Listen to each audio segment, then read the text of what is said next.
Sir, आज मैं इस सदन में ये मांग रखता हूं कि जैसे इंडियन वोटर के पास राइट टू इलेक्ट है, वैसे ही राइट टू रिकॉल भी होना चाहिए। अगर देश का मतदाता अपने नेताओं को हायर कर सकता है तो वो नेताओं को फायर करने की शक्ति भी उसे मिलनी चाहिए। Sir, right to recall is a mechanism that empowers the voters to de elect a neta representative before the tenure ends if he fails to discharge his और हर ड्यूटी। सर, हम एमपी एमएलए चुनते हैं, उसके बाद अगर वो काम ना करे, अपने वादे भूल जाए, जनता से दूर हो जाए, तो 5 साल तक इंतजार करने के अलावा जनता के पास कोई ताकत नहीं है।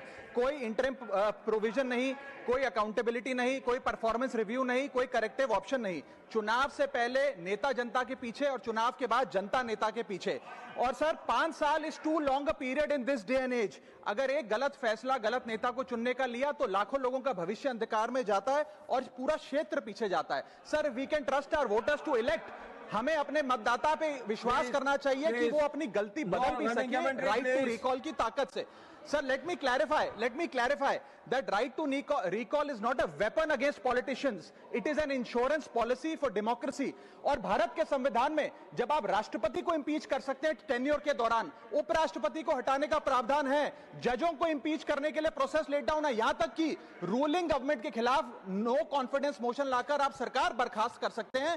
तो एमपी एमएलए अगर आपका नॉन परफॉर्मिंग है तो उसको हटाने के लिए क्यों नहीं राइट टू रिकॉल मतदाता को देना चाहिए। दुनिया की 24 से ज्यादा डेमोक्रेसीज में राइट टू रिकॉल का मैकेनिज्म लागू है, जिसमें यूएस, कनाडा, स्विट्जरलैंड जैसे देश है। मैं आपको उदाहरण देता हूं सर, कैलिफोर्निया में एक गवर्नर क्रिस डेविस नाम के नेता 2002 में चुने गए।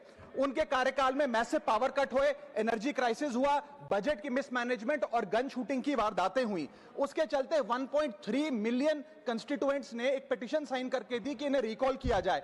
वहां के चुनाव आयोग ने रिकॉल वोट कराया 7 अक्टूबर 2003 को और 55% मतदाताओं ने वोट किया कि इस नेता को बर्खास्त किया जाए। ग्रे डेविस को हटाया गया और आर्नल्ड श्वार्ज़नेगर को वहां पे गवर्नर बनाया गया। सर, मैं बता दूं कि हिंदुस्तान में भी इसका प्रेसिडेंट है। कर्नाटक, मध्य प्रदेश, महाराष्ट्र और राजस्थान में रिकॉल मैकेनिज्म ग्राम पंचायत के स्तर पे लागू है और ग्राम सभा के लोग मतदाता वोट करके उन्हें वापस बुला सकते हैं। सर, लेकिन इसका मिसयूज ना हो, इसलिए हमें सेफगार्ड्स भी बनाने पड़ेंगे। एक थ्रेशोल्ड रखना चाहिए कि 35 से 40% मतदाता अगर साइन कर दे तभी राइट टू रिकॉल वोट करवाया जाए।